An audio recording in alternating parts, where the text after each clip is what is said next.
चलो, गाय को चारा तो डाल दिया मैंने। अब जल्दी से आंगन की सफाई कर देती हूँ। घर साफ रहेगा तो माँ जी भी खुश रहेंगी। मैं उन्हें आज कोई शिकायत का मौका नहीं दूंगी। सुबह सुबह मीरा आंगन में झाड़ू लगा रही थी। तभी गली की तरफ से रामपुर गांव की एक औरत गुजरती हुई आई। उसने मीरा को देखा और रुक गई। अरे मीरा बहन, कैसी हो तुम? घर पर सब कैसे हैं? सब ठीक तो है ना? हाँ बहन, मैं ठीक हूँ और भगवान की कृपा से घर पर भी सब ठीक है। औरत के जाते ही मीरा की जेठानी रुचि बाहर आई। उसने मीरा को देखा और तुरंत भड़क गई। अरे ओ मीरा, सुबह सुबह यहाँ पंचायत लग रही है क्या? काम छोड़कर औरतों से बतियाने का पूरा समय है, लेकिन घर के काम के लिए नहीं। अभी तक झाड़ू ही लगा रही है। रोज यही तमाशा रहता है। घर में किसी को नाश्ता चाहिए या नहीं, इसकी तुझे कोई फिक्र नहीं है क्या? दीदी, बस आंगन की थोड़ी सी सफाई बाकी है। अनाज भी साफ कर दिया है मैंने। अभी बस अंदर जाकर नाश्ता बनाने ही वाली हूँ। तू रोज यही नाटक करती है। सुबह का सारा समय बर्बाद कर देती है। जब देखो तब कोई ना कोई काम अधूरा। ऐसा लगता है जैसे जानबूझकर हमें भूखा रखना चाहती है। नहीं दीदी, ऐसी कोई बात नहीं है। आप मुझे गलत समझ रही हैं। भला मैं क्यों आप लोगों को जानबूझकर भूखा रखूंगी। इसी बीच मीरा और रुचि की सास कमला बाहर आई। यह सुबह सुबह क्या शोर मचा रखा है तुम दोनों ने? पूरा मोहल्ला सुन रहा है। तुम दोनों को लड़ना ही है तो घर के अंदर लड़ो। यहाँ मोहल्ले में मेरी नाक मत कटवाओ। माँ जी, देखिए ना, सुबह सुबह काम छोड़कर गली की औरतों से बातें कर रही है। यह मीरा अभी तक झाड़ू लगा रही है। नाश्ता बनने का कोई ठिकाना नहीं है। अरे अभी तक झाड़ू ही लगा रही है। दिन चढ़ाया है। काम चोर कहीं की। बहुत फुर्सत है तुझे। घर का काम पड़ा है और तू गपशप कर रही है। माँ जी, बस 2 बातें हुई थी। मैं काम ही कर रही थी। बस थोड़ा सा काम बचा है। अभी अंदर जाकर नाश्ता बना देती हूँ। हर बात का जवाब है तेरे पास। जा अंदर जा और जो कहा है वो कर। यहाँ खड़ी होकर मेरा मुंह क्या देख रही है? वैसे माँ जी, आज मेरा तो पकौड़े खाने का बहुत मन कर रहा है। बहुत दिन हो गया कुछ अच्छा सा खाए हुए। मीरा तो कुछ ढंग का बनाती भी नहीं है। अरे हाँ बहू, आज तो पकौड़े बनने ही चाहिए। रुक जा, पहले नाश्ता कर लेते हैं, फिर इस गरीब की बेटी से पकौड़े भी बनवाएंगे। मीरा चुपचाप बिना कुछ कहे अंदर चली गई। उसने चूल्हा जला लिया और नाश्ता बनाना शुरू कर दिया। थोड़ी देर में नाश्ता तैयार हो गया। मीरा ने अपनी सास कमला और जेठानी रुचि को नाश्ता निकाल कर दिया और खुद बैठक में पोछा लगाने लगी। सारा काम करने के बाद मीरा नहाकर अपने कमरे में बैठकर नाश्ता खाने लगी। उसने एक दो निवाला खाया। तभी अचानक कमला और रुचि उसके कमरे में आ गई। अरे बहू, तुम बाद में नाश्ता कर लेना, अभी जाओ। तुरंत प्याज के स्वादिष्ट पकौड़े बनाओ। आज गांव की औरतें आ रही हैं, सबके लिए बनाना है। ढेर सारे पकौड़े और साथ में हरी चटनी भी। माँ जी, अभी तो आप दोनों ने नाश्ता करा है। मैं अभी नाश्ता खाकर फिर पकौड़े बना दूंगी। मैंने कल से कुछ नहीं खाया है। मुझे बहुत भूख लगी है। अरे बाप रे, देखो, अब तो ये हमारे खाने पर भी नजर लगा रही है। कितनी तेज जुबान है इसकी। आज तक मैंने माँ जी के सामने ऊंची आवाज में बात तक नहीं की, और यह तो सीधा मुंह पर इनकार कर रही है। अरे तेरी इतनी मजाल, तूने मुझे ना कहा। तेरी माँ ने तुझे सिखाया नहीं कि अपनी सास के साथ कैसे बात किया जाता है। आज तो तूने बदतमीजी की सारी हदें पार कर दी। अपनी सास को और ज्यादा गुस्सा दिलाकर रुचि चालाकी से हंसने लगी। माँ जी, मैं आपसे हाथ जोड़कर माफी मांगती हूँ। मुझे माफ कर दीजिए। मेरा वो मतलब नहीं था। मैंने पकोड़े बनाने के लिए मना नहीं किया। बस मैंने यह कहा कि मैं नाश्ता करने के बाद बनाऊंगी। पर मैं अभी तुरंत जाकर पकोड़े बनाती हूँ। नाश्ता बाद में कर लूंगी।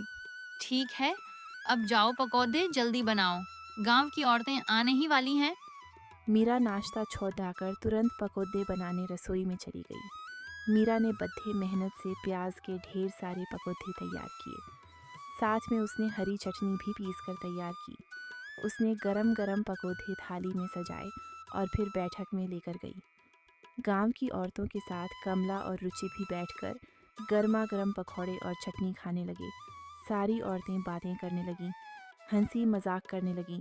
अरे वाह मीरा बहन, तुम्हारे हाथों में तो जादू है। मैंने इतने स्वादिष्ट पकौड़े कभी नहीं खाए। तुम तो अन्नपूर्णा हो। तुम्हारा बहुत बहुत धन्यवाद बहन।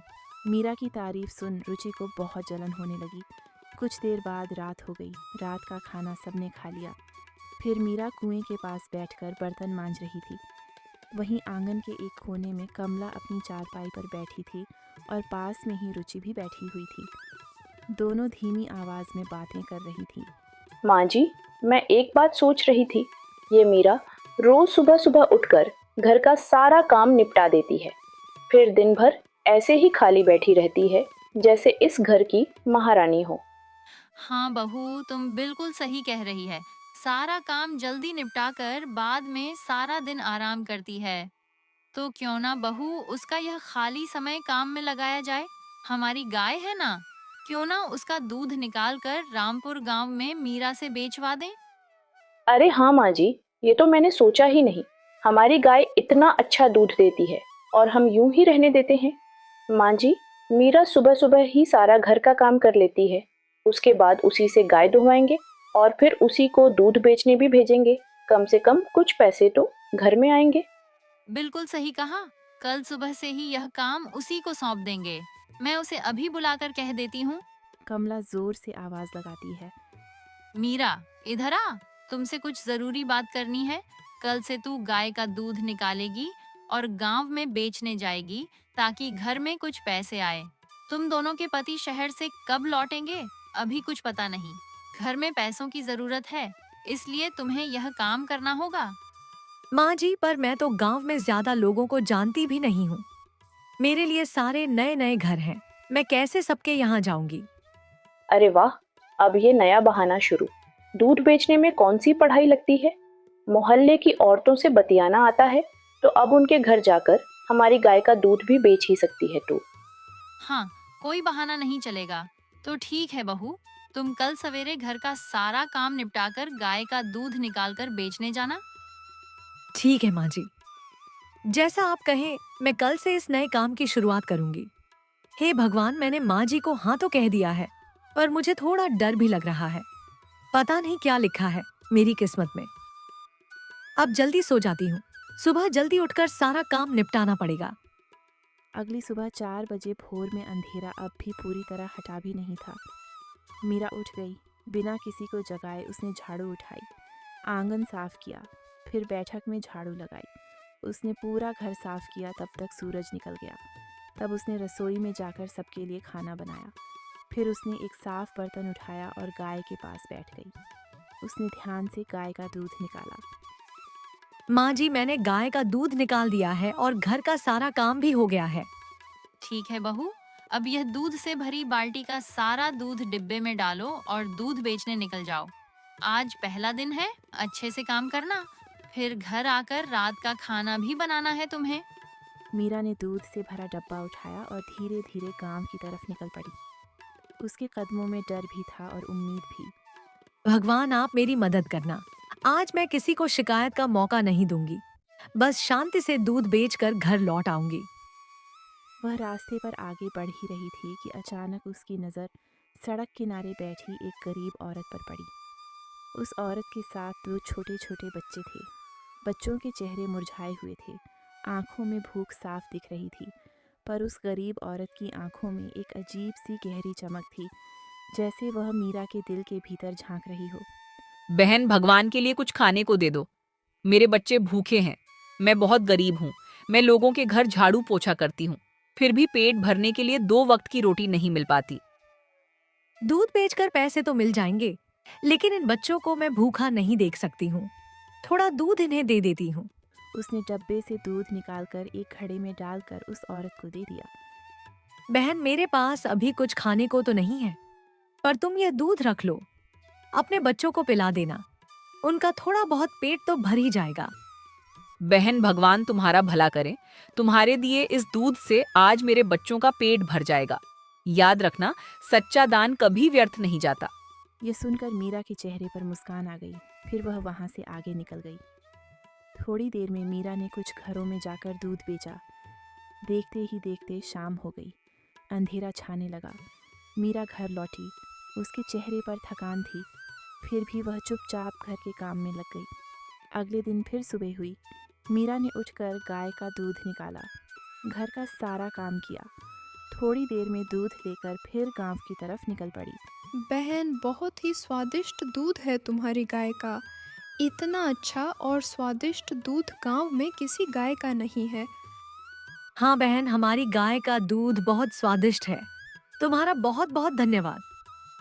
इतना कहकर मीरा आगे निकल गई। उसे फिर वही गरीब औरत दिखी।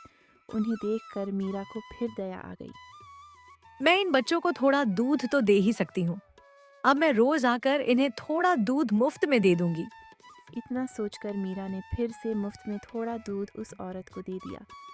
थोड़ी देर में आगे चलते हुए उसे रास्ते में एक बूढ़े बाबा मिले। बाबा सड़क पर नीचे बैठे थे, बहुत कमज़ोर लग रहे थे। बेटी कुछ खाने को दे दो, 2 दिन से मैंने कुछ नहीं खाया, मुझे बहुत भूख लगी है। मीरा ने एक बर्तन निकाला, उसमें दूध डाला और बाबा को दे दिया। ऐसे ही दिन बीतते गए।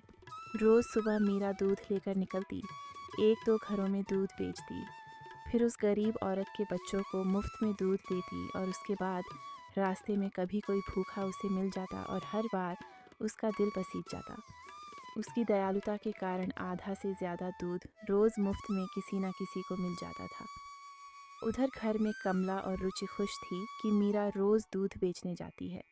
उन्हें यह अंदाज़ा भी नहीं था कि मीरा की अच्छाई धीरे धीरे कर्म की एक जादुई कहानी लिख रही है। देखते ही देखते पूरा 1 महीना बीत गया। एक दिन दोपहर को गांव की एक औरत कमला के आंगन में आकर बोली, अरे वाह काकी, आपकी बहू तो कमाल कर रही है। रोज डब्बा उठाकर पूरे गांव में दूध बेचती है। सुना है अच्छे पैसे कमा रही है। आपकी गाय का दूध भी बड़ा मीठा है। अरे हाँ हाँ, हमारी गाय का दूध तो है ही बढ़िया। कुछ देर में शाम ढल गई। थोड़ी देर बाद कमला और रुचि बाहर आंगन में चौकी पर बैठकर बातें करने लगी। माँ जी, आपसे एक ज़रूरी बात करनी थी। उस मीरा को 1 महीना होने वाला है दूध बेचने जाते हुए। अब तक तो काफ़ी पैसे इकट्ठा हो गए होंगे। आपको नहीं लगता कि अब आपको उससे पैसों के बारे में पूछना चाहिए?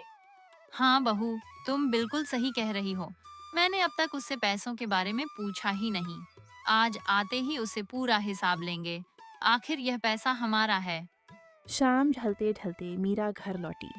चेहरा थका हुआ था, आंखों में डर साफ दिख रहा था। वह बैठक से होते हुए अपने कमरे में जा ही रही थी कि उसकी सास और जेठानी ने उसका रास्ता रोक लिया। अरे ओ महारानी, रुक रुक, यूं भागी भागी कहाँ जा रही है? क्यों रे मीरा, 1 महीना हो गया दूध बेचते बेचते। अब तक तूने मुझे एक भी पैसे का हिसाब नहीं दिया। अब तो बहुत पैसे इकट्ठा हो गए होंगे। बता, अब पैसे कहाँ हैं? हाँ माँ जी, अब तो इसके पास अच्छी खासी रकम जमा हो गई होगी। ओ वो माँ जी, अभी तो पैसे नहीं मिले हैं। कल 1 महीना पूरा हो जाएगा, तब सबके पैसे मिल जाएंगे। ध्यान रखना, कोई चालाकी मत करना, वरना तेरी खैर नहीं। मुझे पूरे दूध के पैसों का हिसाब चाहिए। 1 भी रुपया इधर उधर हुआ तो सोच लेना बहू। मीरा डर गई और चुपचाप अंदर अपने कमरे में चली गई। देर रात को वह अपने कमरे में बैठी चिंता में डूबी हुई थी। हे भगवान, मैंने तो आधे से ज्यादा दूध मुफ्त में दे दिया। बहुत कम पैसे इकट्ठे हुए होंगे। अगर माँ जी को पता चला तो वह बहुत गुस्सा करेंगी। पर मैं करती भी तो क्या रोज कोई जरूरतमंद मिल जाता था, या वह बेचारी गरीब औरत रास्ते में मिल जाती थी। मुझसे उनकी भूख देखी ही नहीं जाती थी। अगली सुबह मीरा ने मन कड़ा किया। आज उसने सोचा कि वह मुफ्त में दूध नहीं देगी। पूरा दिन वह घर घर जाकर दूध बेचती रही। उसकी सास के डर से उसने आज दूध मुफ्त में नहीं दिया, पर आज भी उस औरत के बच्चों के लिए उसने थोड़ा दूध दे ही दिया।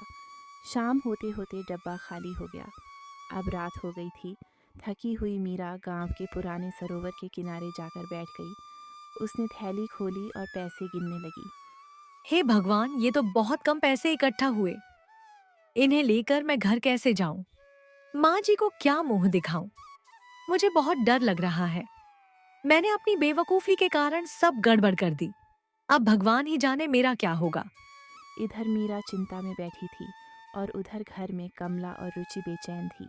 इतनी रात हो गई पर वो मीरा अभी तक घर नहीं आई। आज तो पूरे महीने के पैसे मिलने वाले थे। कहीं वो पैसे लेकर भाग तो नहीं गई? मुझे भी यही लग रहा है। पैसे देखकर उसकी नीयत खराब हो गई होगी। बस एक बार वो घर तो आ जाए। दूसरी तरफ सरोवर किनारे बैठी मीरा सिसक सिसक कर रो रही थी। तभी अचानक सरोवर के पानी में एक तेज नीली रोशनी के साथ हलचल हुई। पानी के अंदर से एक बेहद सुंदर देवी बाहर आई। उसने चमकदार सुनहरे वस्त्र पहने थे।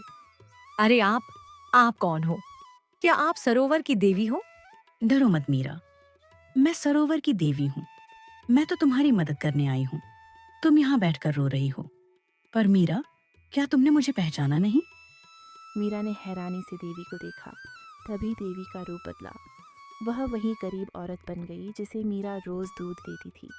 फिर रूप बदला और वह बूढ़ा बाबा बन गई और अंत में वापस देवी के रूप में आ गई। मीरा यह देखकर हैरान रह गई। मीरा, यह दुनिया एक परीक्षा है। मैं भेष बदलकर इस गांव के लोगों की इंसानियत परख रही थी। सबने मुझे दुत्कार दिया, लेकिन तुमने अपनी सास के ताने और सजा का डर भूलकर मेरे बच्चों का पेट भरा। कैसे अपने दुख से ज्यादा दूसरों का दुख समझा? पर देवी जी, मैं तो बहुत डरी हुई हूँ। मेरी सास और जेठानी मुझसे कल पैसों का हिसाब मांगेंगी और मेरे पास बहुत कम पैसे ही इकट्ठा हो पाए हैं। मीरा, तुमने जो किया वो बिल्कुल भी गलत नहीं था। तुम्हारे दिल में जो सच्ची दया है वही असली धन है। देवी ने अपने हाथों से एक मटका भरकर पानी निकाला और साथ ही पानी से एक चमकता हुआ दिव्य नीला कमल निकाला। मीरा, यह पानी मेरे हाथों से भरा हुआ है और यह कमल तुम्हारे कर्मों का प्रतीक है। तुम इसे अपने घर ले जाना और जहाँ तुम पैसे रखती हो वहाँ इस मटके के ऊपर इस नीले कमल को रख देना। और याद रखना, कल जो भी तुम्हें मिलेगा वो तुम्हारी मर्जी के बिना उसे कोई छू भी फुल नहीं पाएगा। मीरा चुपचाप घर आई। उसने देखा उसकी सास और जेठानी इंतजार करते करते सो गई हैं। वह सीधे अपने कमरे में गई और देवी के दिए हुए पानी से भरा मटका और नीला कमल अपनी पेटी के अंदर रख दिया, जहां वह पैसे रखती थी। अगली सुबह कमला और रुचि उठी और तुरंत ही गुस्से में मीरा के कमरे में गई। माँ जी, जरा देखिए तो अभी तक कैसे सो रही है। कल पैसे देने थे और इसे कोई फर्क ही नहीं पड़ता। अरे ओ महारानी, उठ रे, आज मैं पैसों का हिसाब लेकर ही दम लूंगी। दोनों ने जोर जोर से चिल्लाकर मीरा को उठाया। मुझे माफ कर दीजिए माँ जी, कल घर आने में देरी हो गई। वो पैसे वहाँ उस पेटी में रखे हैं। कमला और रुचि ने तेजी से पेटी खोली। जैसे ही पेटी खुली, एक तेज नीली रोशनी पूरे कमरे में फैल गई। अंदर का नज़ारा देखकर तीनों सन्न रह गईं। पेटी के अंदर रखा नीला कमल सोने का बन चुका था और मटके का पानी हीरे मोती और चमचमाते सोने के सिक्कों में बदल चुका था। हे भगवान, इतना सारा सोना, चांदी, हीरे, अरे वाह, ये सब मेरा है। वाह रे मेरी मीरा बहू, पर यह कैसे हो सकता है? पक्का इसने चोरी की है, क्योंकि दूध बेचने से इतना पैसा मिलना नामुमकिन है। माँ जी, मैंने चोरी नहीं की। मीरा ने सरोवर की देवी, गरीब औरत के भेष और नीले कमल का पूरा सच बता दिया। सारी बात सुनकर रुचि और कमला की आंखों में लालच आ गया। माँ जी, अगर देवी मीरा को यह सब दे सकती है तो हमें क्यों नहीं? चलो ना माँ जी, हम भी चलते हैं। उसी समय तुरंत कमला और रुचि अपने घर का एक बड़ा सा मटका लेकर उसी सरोवर के किनारे पहुंची और वहां बैठकर जोर जोर से रोने का झूठा नाटक करने लगी। तभी सरोवर के पानी में हलचल हुई और देवी बाहर आई। तुम दोनों कौन हो और क्यों रो रही हो? हम बहुत दुखी हैं देवी जी, हमारे पास कुछ भी नहीं है। हम दाने दाने को मोहताज हैं, हमें भी आपकी मदद चाहिए।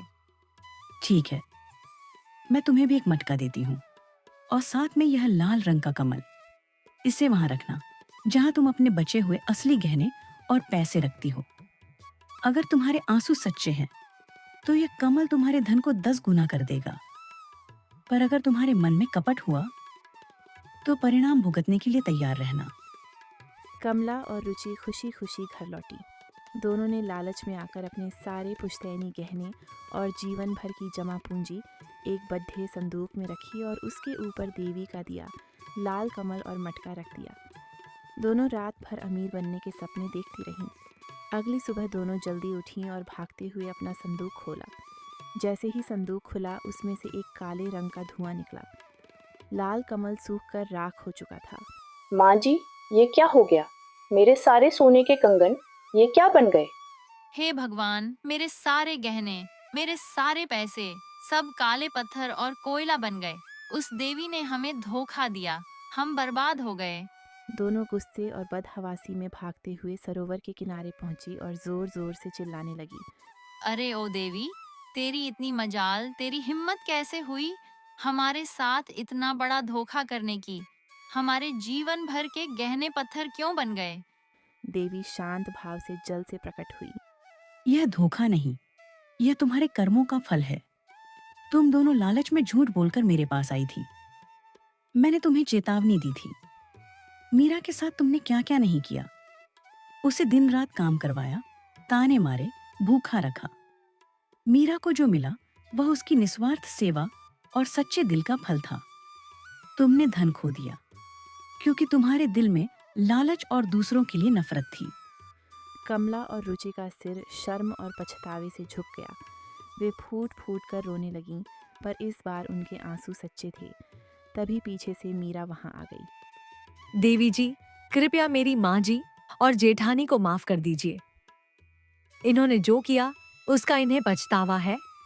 मीरा ने अपनी बेटी से मिला हुआ सारा सोना और धन गांव में एक अन्न क्षेत्र, मुफ्त भोजनशाला बनाने के लिए दान कर दिया, जहां कोई भी गरीब भूखा न रहे। ये देखकर कमला और रुचि को अपनी गलती का गहरा एहसास हुआ।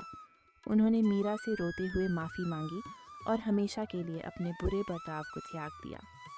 सीख: इस दुनिया में हर इंसान को उसके कर्मों का फल ज़रूर मिलता है।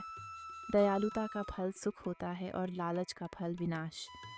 झूठे आंसू कभी भगवान को नहीं बहकाते, लेकिन सच्ची दया हमेशा चमत्कार बन जाती है।